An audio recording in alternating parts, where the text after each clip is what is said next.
બનાસકાંઠા જિલ્લા મથક પાલનપુર ખાતે આવેલ જિલ્લા પંચાયતની જર્જરિત બિલ્ડિંગનું સમારકામ આજથી શરૂ કરાયું છે। ત્રીજા અને ચોથા માળની કચેરીઓને વૈકલ્પિક વ્યવસ્થાના ભાગે અન્ય સ્થળે ખસેડી જોખમી ભાગને ઉતારી બિલ્ડિંગના સમારકામની પ્રક્રિયા હાથ ધરાઈ છે।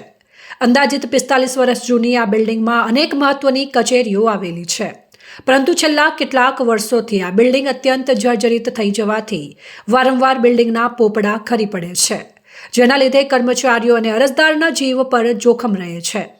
અત્યાર સુધીમાં 3 વખત બિલ્ડિંગના પોપડા પડી જમીનદોસ્ત થઈ ચૂક્યા છે।